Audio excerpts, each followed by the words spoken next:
Welcome, everybody.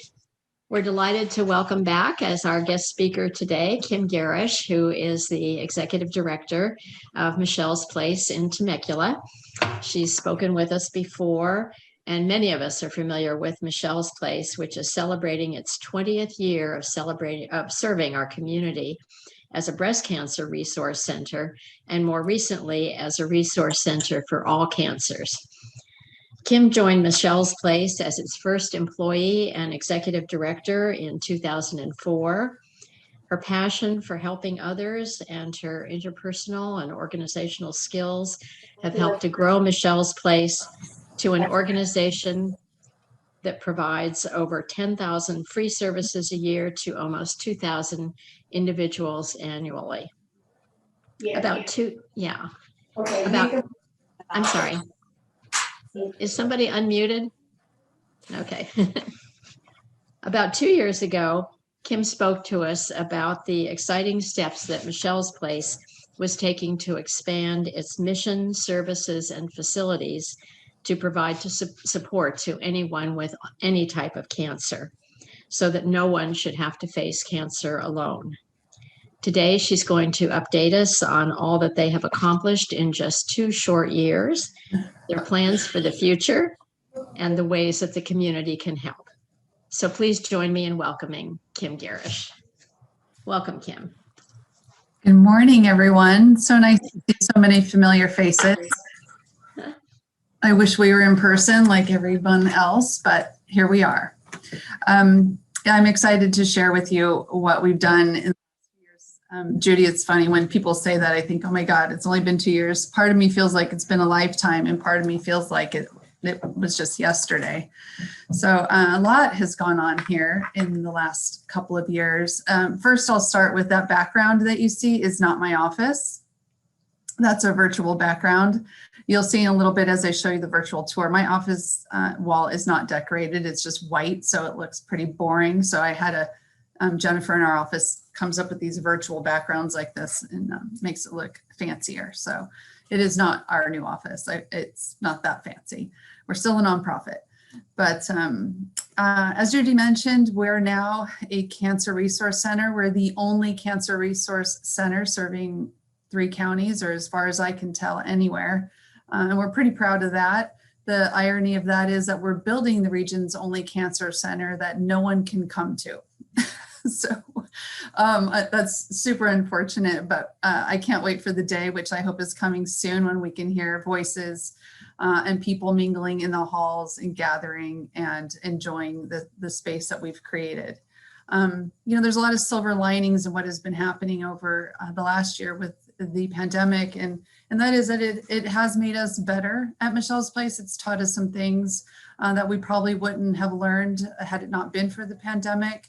It's also allowed us to grow in a different way.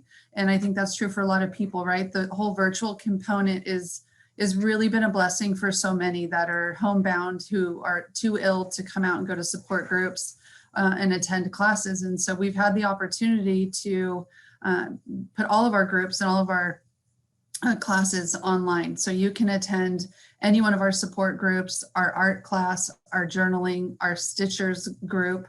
It all is done virtually. And it's been, again, such a blessing to so many that aren't able to attend, who weren't attending previously because they couldn't drive. They don't want to drive in the dark. It's too far for them to go, or they're just too sick to get out of their home. And so this allows them to have that share in their journey with others that are going through the same thing on a different level. So this is something that we will certainly continue moving forward. We will always have a virtual component and an in-person component, just because the benefits are so significant for so many of our clients. So let's go back. When the last time I saw you, I had bravely announced that we would be expanding to all cancers and that we were going to raise over $1 million to buy our forever home. And so we did in that amount of time, which again, it feels like it was 100 years ago, and part of it feels like yesterday. So we were in our space, we were in our space before. I'm excited to show you what it looks like. Again, thanks to the pandemic, to be honest, construction has moved forward very quickly once it hit, because there's nobody here. And we also didn't have to make adjustments for clients while construction was happening there in the end, because right now we're really in the middle of it. It's pretty exciting stuff. In December, I'll move back a little bit. The space is 10,000 square feet. The building itself is 10,000 square feet.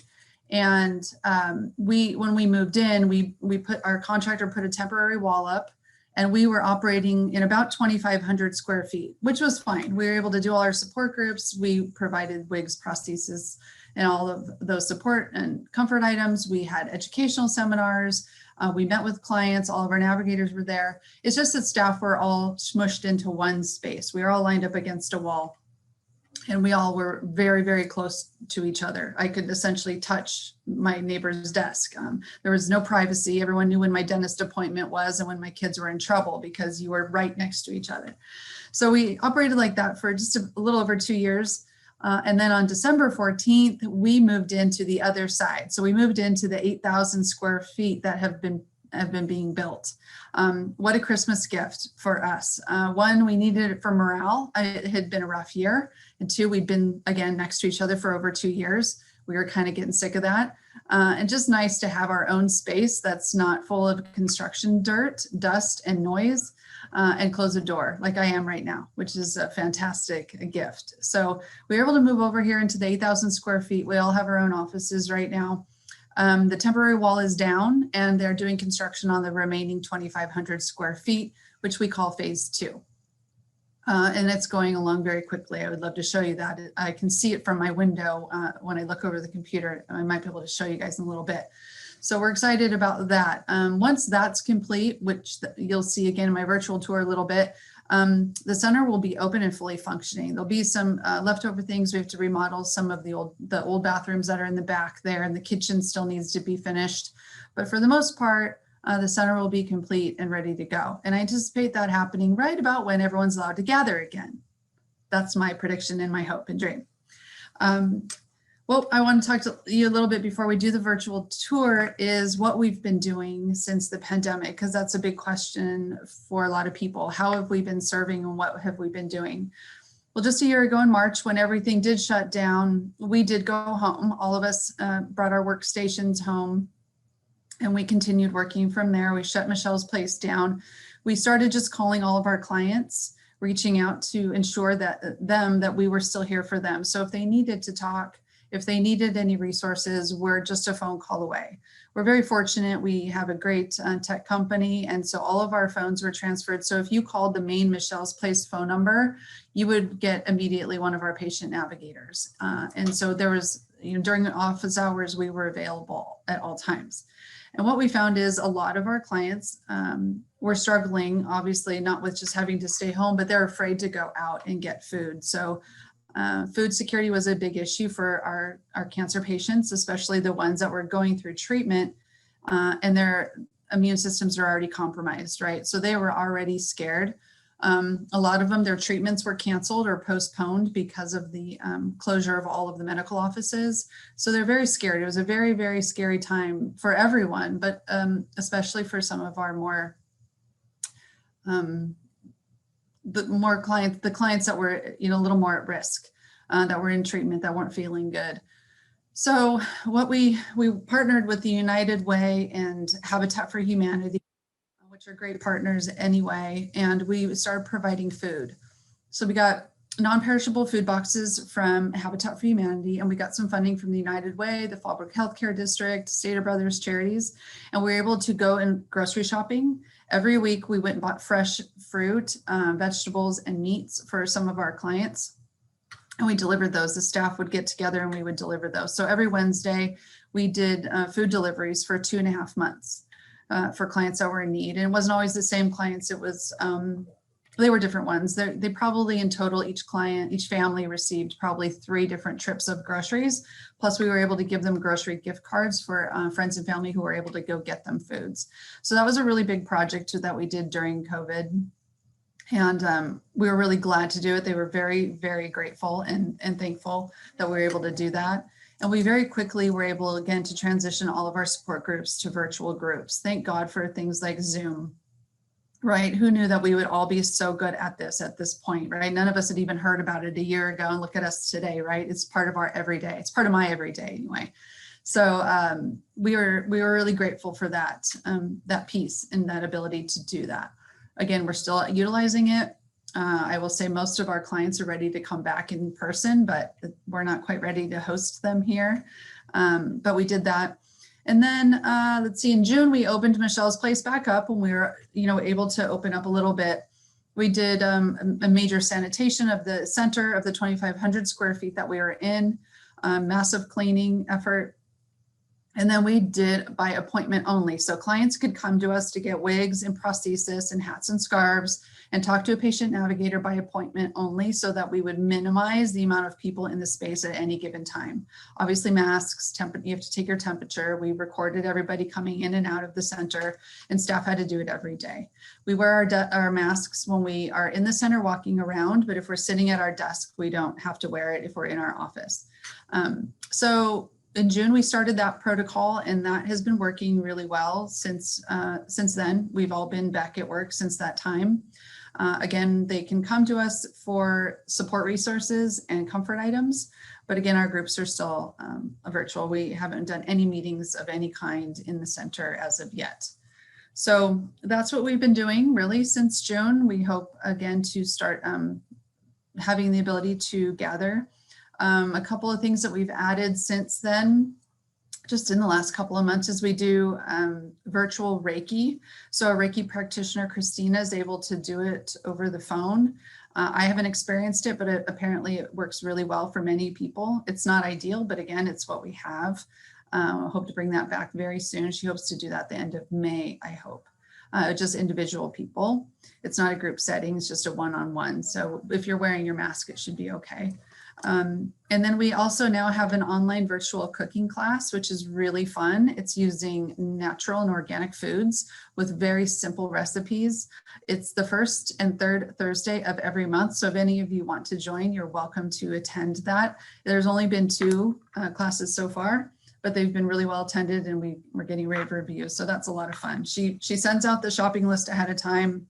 You get your items, and then you can do it obviously virtually with her, or you can just watch it and watch her do it and then try it later. But that's kind of a fun new addition. And we hope to bring that again live to Michelle's Place at some time. I mean, it's a dream and a goal of ours to have cooking classes here at Michelle's Place for our clients. So that's what we've been doing so far. And now I want to show you the virtual tour if I can. Unless anybody has any questions I can answer for you right now. I'm happy to do that.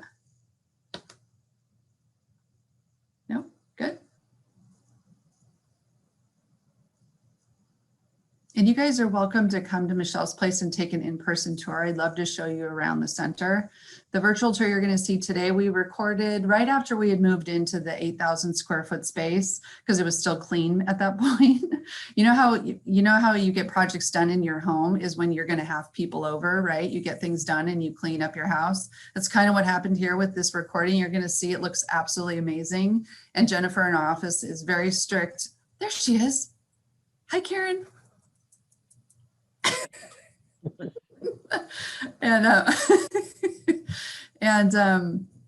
So that's what we did. She was super strict about what we have in the hallways and things. You can imagine when you're under construction, it's constantly a mess around here. So we have to be careful. I have a question, Kim. Yes. You were talking about the cooking classes. Can anybody attend them? Yes, you can. Online? Online. Oh, okay. It's virtual. So, and I can send the link later in an email so you all have it if you'd like. Okay. And it would, are you controlling that down? That'd be great. I can't do that. I know it's a little weird. So if you go to the far left little, where you see the overview of there you go. It'll start again. And then we'll push play in just a second. Don't push it yet.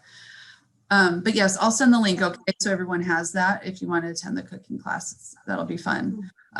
So what I'm about to show you, like I said, is we recorded this right about when we moved into the square feet. This is called bird's eye, as you can see why. This is a bird's eye view of the center as it is. All to the left there is where it's been done. You'll see to the right where the open ceiling is, and it does maybe nice. There's no walls. That's the side that's under construction currently. The tour, because Dan's going to be driving here, is pretty quick. So I'm going to leave questions at the end. It goes by pretty fast.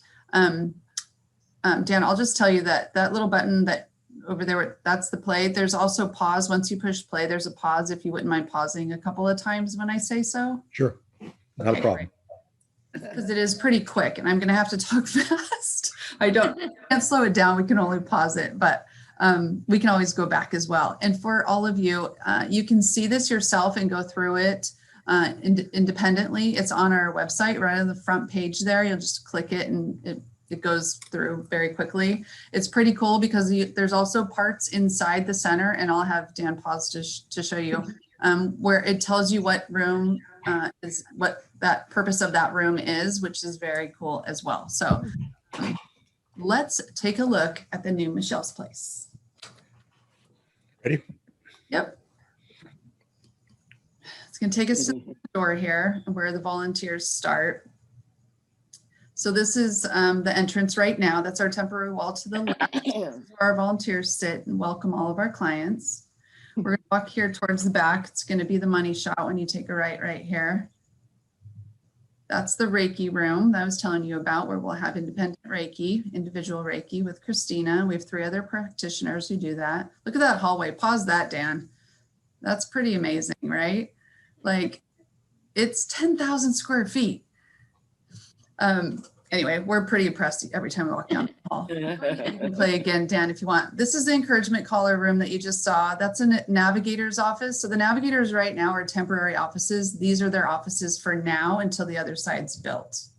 This is a creative space where hopefully the cooking classes will be someday, but right now it'll be expressive art class, which is really popular. It's not anything about art. It's more about expressing yourself through arts and crafts. Very fun class, also online right now. This is our wig room right now. This is going to be the support group room, but right now until the other side's built, this is where the wigs, prosthesis, hats, and scarves are stored. As we go down here, we're going to go to the right, which is the conference room. It's going to be spectacular. There'll be 2 conference tables in here that are being handmade from a 100-year-old oak tree. Pretty excited about that. Go down this hall. Those offices to the left are rented to Thrive Health Insurance. This is our workroom. Check this out. Every cabinet is full of stuff, but at least it's full, right? It's got our health fair supplies, all of our work supplies. Our copy machine is there. It's pretty exciting to have a place to store our things. This is just, again, another bird's eye view of that back room there. This is going to be our kitchen. Again, not complete, but we're working on it. We're on the other side of the building now. We're going to head towards the administrative offices where we all are working. To the left, can you pause for a sec, Dan?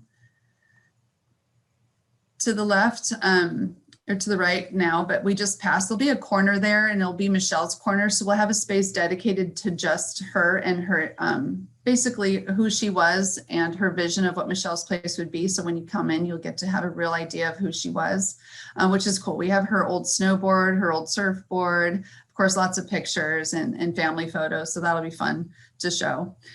You're looking into where you see that chair with the turquoise. That's another Navigator office. I talked a little bit about how they're in their temporary offices. These office spaces are not their permanent home. They'll be over on the other side, which you're going to see in a minute. That's what's under construction now. We have 5 patient navigators, 2 of which are Spanish speaking. And so they all job share. They're all part-time. But they're the ones that the clients come in to talk to. They're the ones that really manage the resources that people need. So you can come in even today and see a patient navigator if you want, but they're online and ready to talk to anybody via phone, internet, in person. And so they'll be really in the heart of the center on the other side here. But again, these are their temporary offices. At least they have their own space because they were all bunched into one little office before in the temporary side. So it's nice that they have their own space. It's a lot safer as well because of COVID. But it's good that we're able to give them these spots. What these offices will become after they leave them is just room for growth, right? So we hope to at some point have a youth office. So we have a lot of, before COVID, we had a lot of high school kids that would come in for community service. We have a lot of college students and grad students that need to do work and projects, and we're happy to take them on. And we're really trying to cultivate that program to give them the best possible experience. And I just love being able to train people who are interested in nonprofit management the opportunity to do that. So we'll have an office just for them where it'll be for the youth. They can have their meetings there, they can brainstorm in there, they'll work in there and make it really more comfortable for a young person. So we hope to have that office at some point. Again, we hope to have a mental health provider in one of those offices. That's a big need right now for us, for Michelle's Place clients. We cannot handle sometimes the level of mental health needs that they have. We try really hard to be there and be active listeners, but sometimes they just need a little bit more than that. So we're pursuing a mental health provider who can maybe donate some of their time to do that. And then the other offices, you know, again, for growth, we're not really sure what they are, but, you know, as a nonprofit person for the last 17, 20 years, you're usually given something and you make the best of it. I've never been asked, hey, here's 10,000 square feet. What do you want it to look like?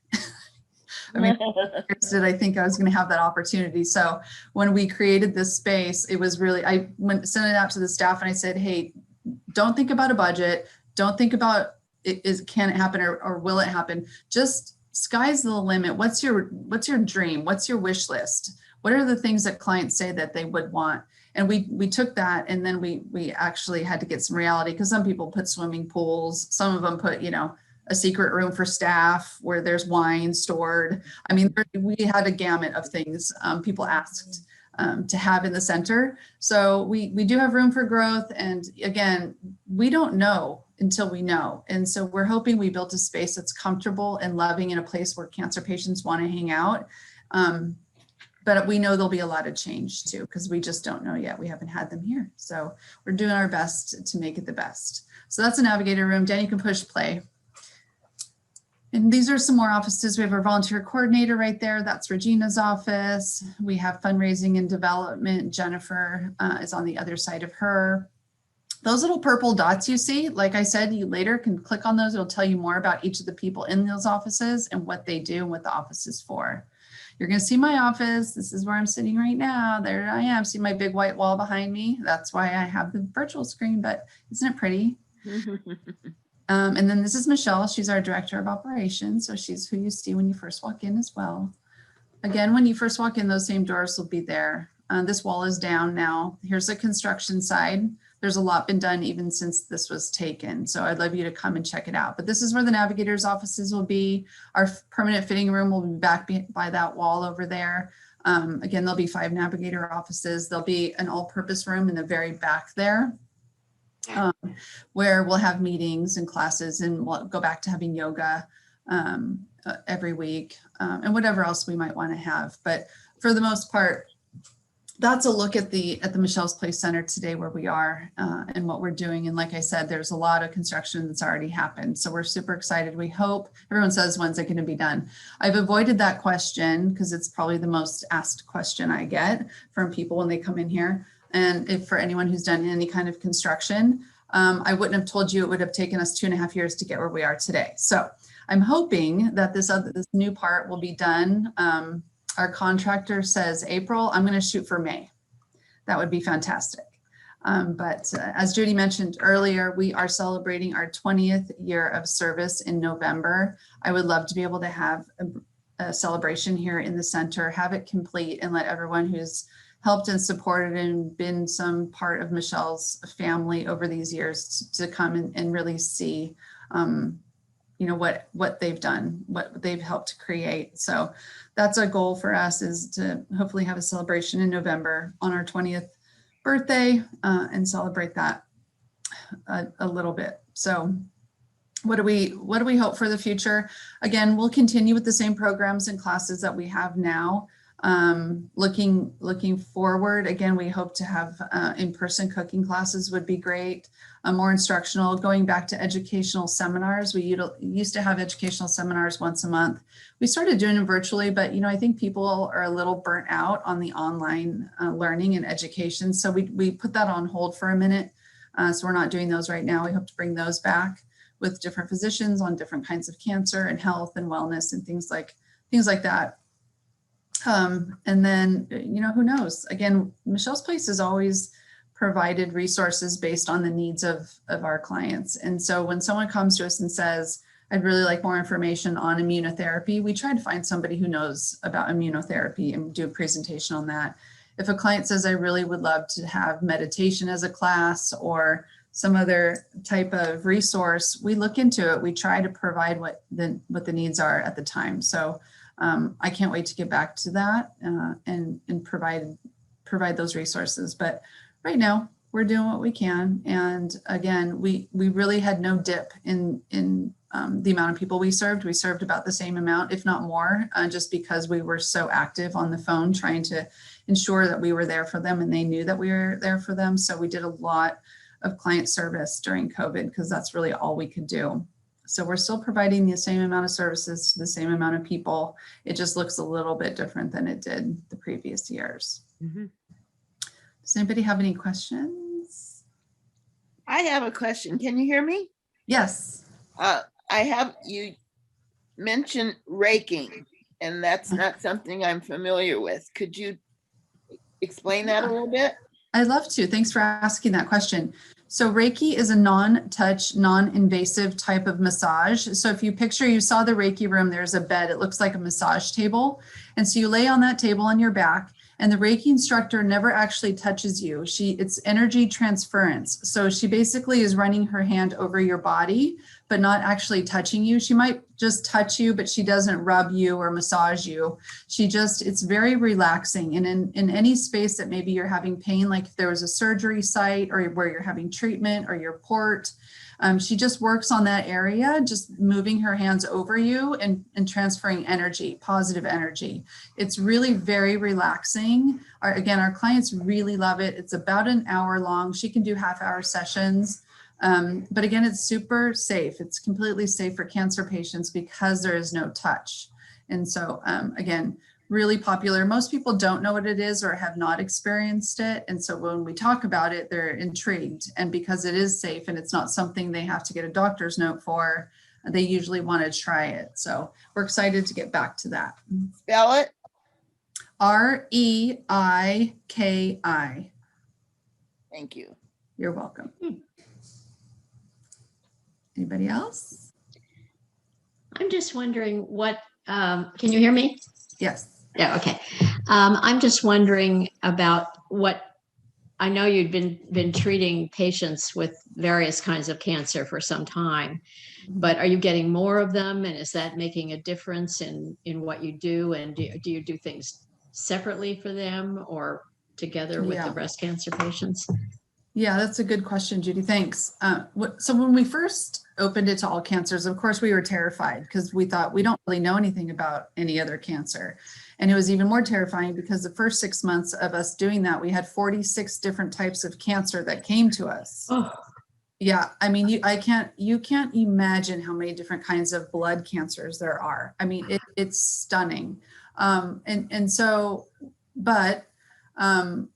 We went into this knowing we didn't know about these types of cancers, but what we did know was that really what people need is just to know that there's someone there for them. You didn't really need to know about that particular cancer as much as you need to listen to what their needs are. And, because we're a resource center, we can't recommend treatment. We can't recommend doctors, so there's that line there, right? Where we're completely non-medical. We can just kind of help them get educated. So if we can point them in the right direction, then that was good, right? Just to be able to listen to them and comfort them. And if they're going to go through chemo and they're going to lose their hair, they can get a wig. we still give them our toolkit. You know, when you're first diagnosed, you come to us, we give this nice toolkit. It's just an accordion type folder. It stores all of your medical records. It's got inspirational items in it. It helps you take notes. It leads you down the path of asking questions of your physician so that you get the best education you can for you. So some of them are specific. Some people really need a lot more guidance. And so we're happy to tell them, listen, I don't know anything about lung cancer, but let me do some research and get back to you. And that's okay with them too. Saying that you don't know doesn't mean you don't care. It just means I need to do a little bit more homework before I can help you further. But just that someone is there and willing to talk to them for any amount of time is a big deal. Because as you all know, you have about 10 minutes with the doctor if you're lucky these days. Mm-hmm. Rough, especially when you've been faced with the diagnosis. You might not have any questions right at that time, but all of a sudden you get hit with this wave of emotion, of fear and anxiety and not knowing, and no one to call. And so you can call us, and we might not have all your answers, but we can help you, get to that next place. So one of the things we did though to prepare a little bit, Judy, is we did research the top cancers, the top most diagnosed cancers, and we learned about those as best we can, and not so much learn about the cancer itself, but what are the resources for that cancer. So for instance, prostate is one of the top 5, and obviously we haven't been helping men at all, and so we know nothing about prostate cancer, and there's a lot of advances in prostate cancer, and there's actually a lot of resources for prostate cancer. So we also found some men started coming to us more often, and so we have some great men here at Michelle's Place who are advocates and are happy to help other men who are going through cancer. So we can hook them up with other men who have already gone through it, which is fantastic. And then we have a few resources that we can refer them to that are really great support systems. So we just did our homework. We just did a lot of footwork, and we have a really great resource list, if you will, that our navigators are constantly updating, making sure that all the information is accurate.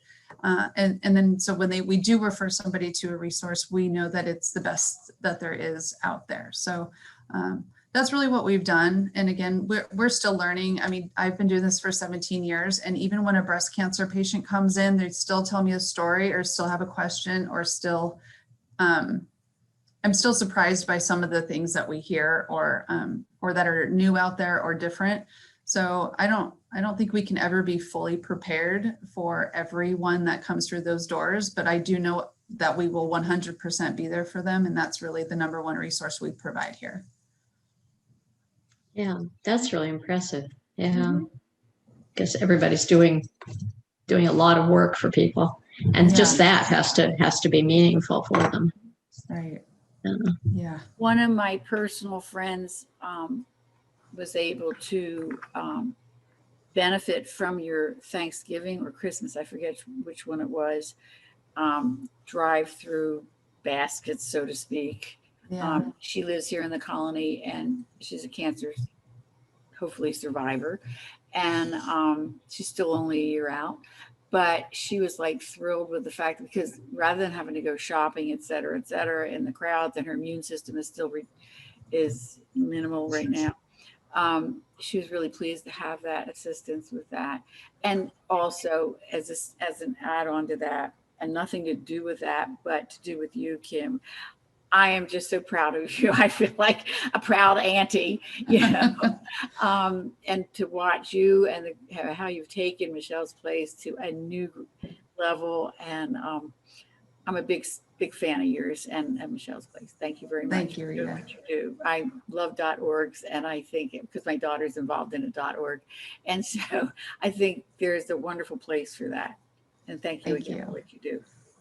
I appreciate that. Your note was really cute. You said you were going to do it and you did it. And I really do.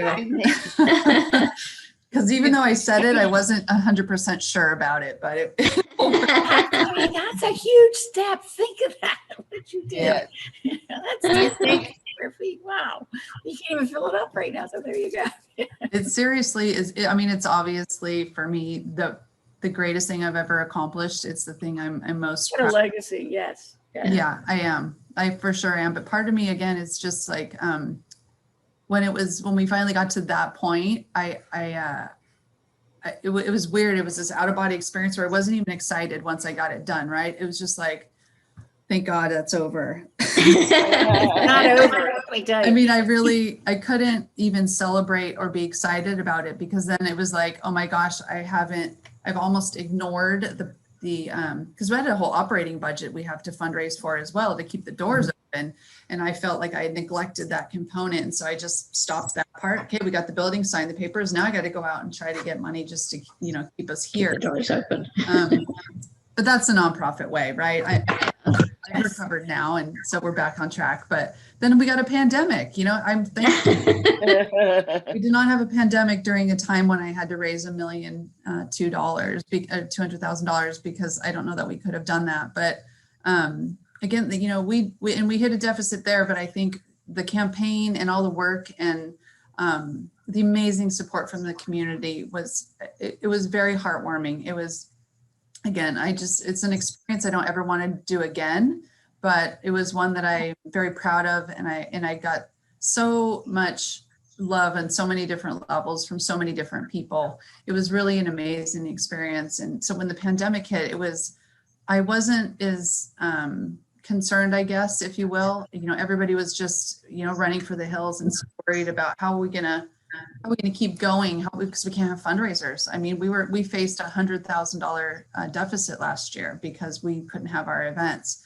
So that was really scary. And I'm fortunate for things like the PPE, which is, we were benefit from, and that kept us going and allowed us to do the work that we're doing without too much stress, which is lovely. But it also, having gone through that campaign, it taught me patience and also just faith.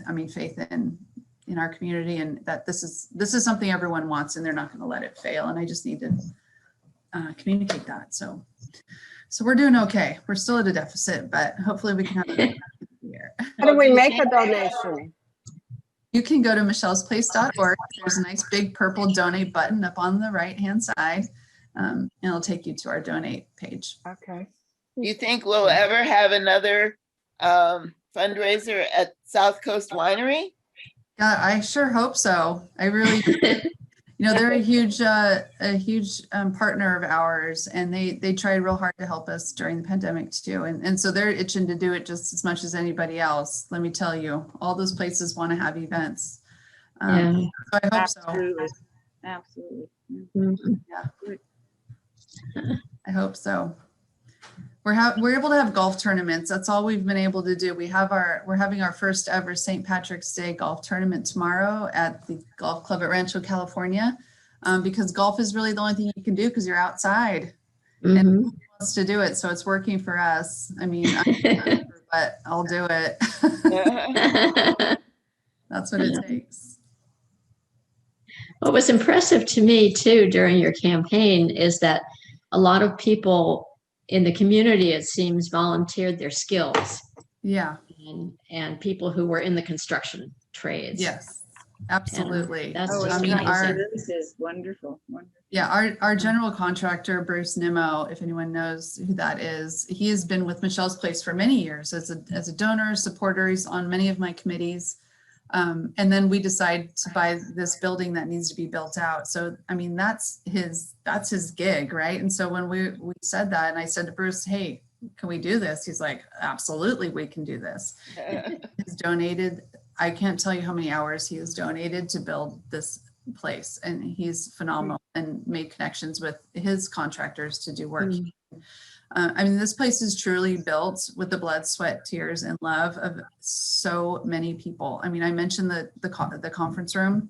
The one thing I asked for was a conference room that could hold up to 20 people, because we've never had a room where we can have meetings comfortably. And to have a nice conference room is something I was really wanting. And so we have that beautiful room. And the conference table, again, was being handcrafted by a man who's good friends with Bill and Marilyn Watson, who are the founders of Michelle's parents. And he has spent the last 6 months milling this table, this wood. It's a oak tree that fell down. He's cut it, and he's making two 10-foot tables out of it. They look amazing. They're absolutely gorgeous, and I can't wait to have him there. But he is, he made that out of love. And then my husband is an engineer on a ship, but he made out of metal a M and a P for Michelle's Place, and they are the I don't know all the terms. It's like underneath the table holding the light. You know what I'm saying? Right. So yeah. So he made those, and then we had how neat. another provider has made out of acrylic the top 5 cancers, the color of the ribbon. Mm-hmm. Made that to inset into the middle of the table.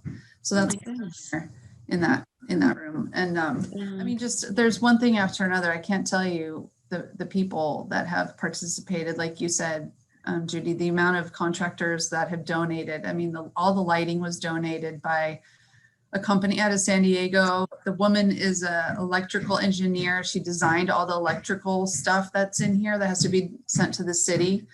She's a cancer survivor. It was close to her heart. She donated her time and found all these lights to donate, which is a $25,000 donation. It's just one story after another. It's heartwarming, really is. It's a cause that has hit so close to home to so many people. And I think that's why the pockets are dug in, that people dig into their pockets for that. Yeah. Yeah. I mean, everybody's been affected. If not you, then someone you love, for sure. Yeah. Do you want to mention your Fallbrook office? Yes. Thank you for bringing that up. Forget to mention that. So we're very fortunate. We've been grantees of a grant from the Fallbrook Health District for the last few years, and they've supported our programs and services, and they've been wanting us to have an office or support groups in Fallbrook in person now for over a year. Well, we wrote a grant last year. We were funded to have a satellite office in Fallbrook, and we were going to be there just once a month, and we were going to host a support group there. Well, again, pandemic hits. So we're not able to have it in their wellness center, which is what they were hoping to do. So and we can't have support groups. So we're there every Tuesday. We have an office within the Fallbrook Healthcare District offices, which is right near Brandon Street, if you guys know where that is. But we're there once a week. A patient navigator is there. The clients can come in and meet with a navigator, or they can just call. We try to go out in the community, make sure people know that we're there. We're working with a clinic right now. They're actually going to start having in-person Spanish speaking support group. So we're working with them to do that right now, within the next few months at least. And we do some educational seminars and some outreach out there. But it's nice. We hope that will grow. I think it will certainly grow. There's absolutely a need. We have quite a few Fallbrook clients already that we've had for years. And so being able to provide direct service to them in their town is very exciting. So, yeah, I think that will grow over time for sure. Great. Yep. Good. Kim, hi, this is Dorothy. Hey, what are you doing there? Are you supposed to be at work or something? Today. I was wondering who that was. Dorothy works at Michelle's Place one day a week. Ah. The encouragement callers, and you have to be a survivor to do that.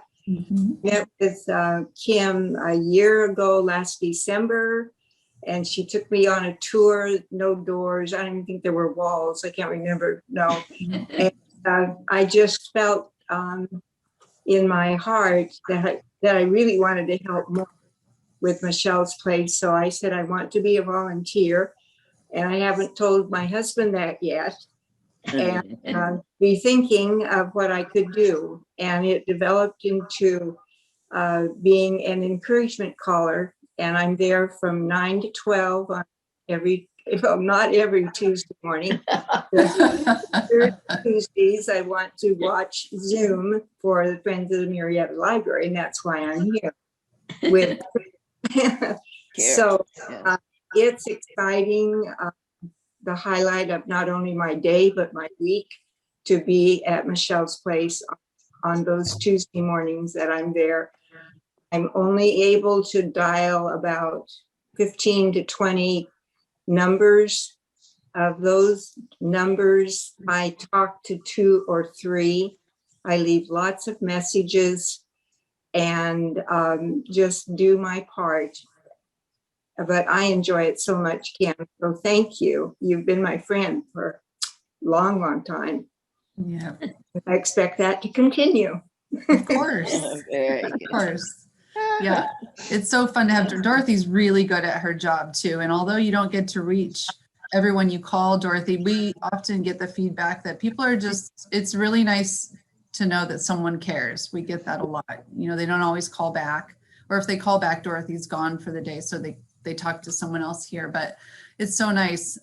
Dorothy gets to make those calls. We have quite a few encouragement callers. And like she said, she's given a list. We have in our database, every time someone comes to Michelle's Place, you fill out an intake form and then you're put into our system. And in that system, we make sure that there's a follow-up date. And so when Dorothy comes in on her day, on her Tuesday morning, she's given a list of people to call that day. And there's certain reasons they're scheduled for that day, whether, you know, it's been a couple of months since we've talked to them, or maybe it was just last week and they need more encouragement. They need a little bit more touch. Then they're put on the list for an earlier date to be called. So we have several of those survivors that make those calls, and we're so excited. They have their own room now in their own space where it's a little bit more quiet than before. Yes. We can close the door. Yeah. Well, the whole facility is just wonderful. It's an amazing thing that's come about, and Mhm. all the volunteers, and you especially, Kim, in your managerial skills. It's just fantastic. I'm just the face of it. There are so many people that make this an amazing team. I mean, I've got a great staff of 8 people, all doing so much work. And then we have about 165 volunteers in total that do a variety of things. And they run we have volunteers that run the front desk. You don't have to be a survivor, just someone who wants to help, but they do a 3.5-hour shift the same day every week. So, and we have 2 shifts a day of those volunteers. And as we expand, once the center's fully functioning, we'll probably have 3 volunteers at the front desk and have 2 shifts of those 3 volunteers, because it's going to be a big space. And so, you know, if someone's in the fitting room helping someone with a wig right now, we need someone at the front desk to welcome anyone new comes in. And then maybe you're working with somebody else somewhere else, you know, so we anticipate needing more volunteers in the future. So if you want to volunteer at Michelle's Place, we're always looking for new volunteers. And you can always email, I'll put it in the chat. I'll put my contact information, and I'll put Michelle's Place website. You guys can see the chat, right? You know where that is? Oh, yeah, we do. That's our website. This is my contact information. Feel free to email me if you want. If you have any questions about anything, this is 5455. Kim, Our phone number. And if you want to volunteer, I'm going to put Regina's information, or Dorothy, just kidding.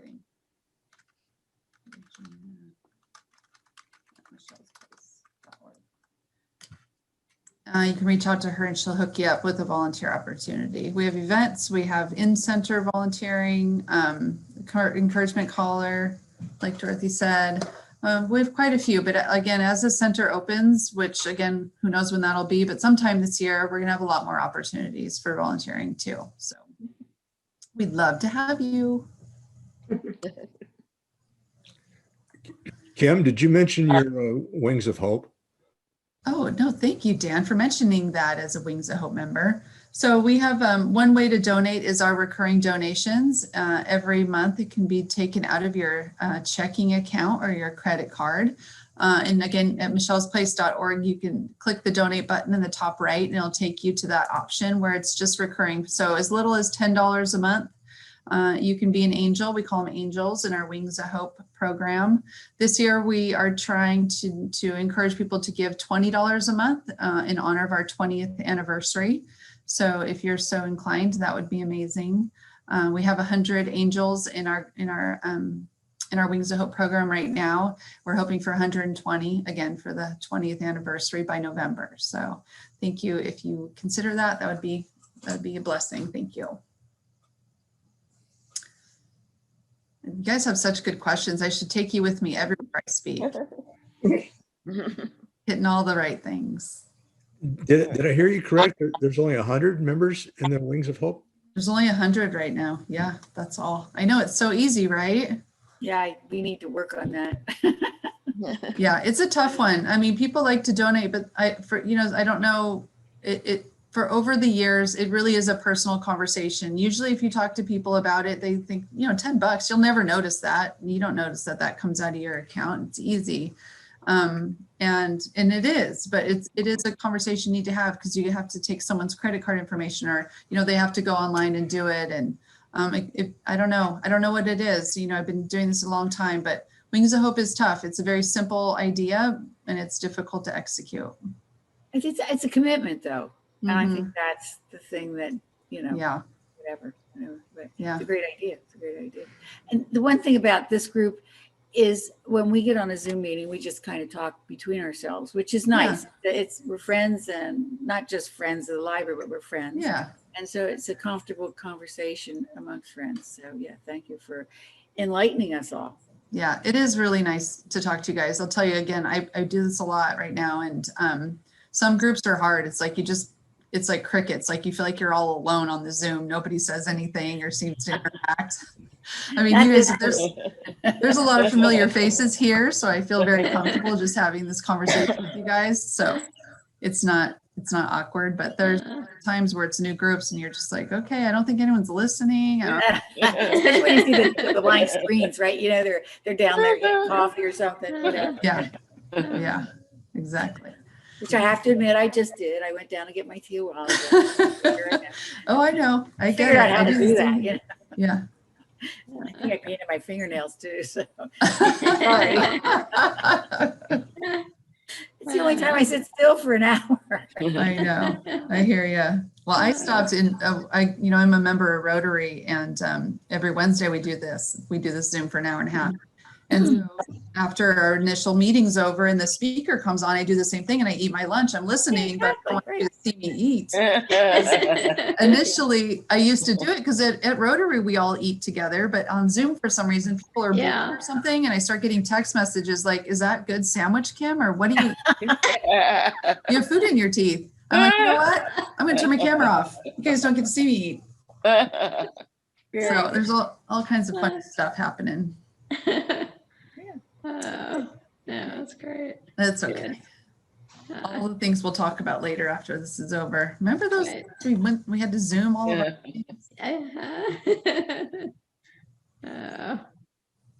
So thank you guys so much for having me today. I really appreciate it. Thank you. We love sharing with you. Good. Thank you.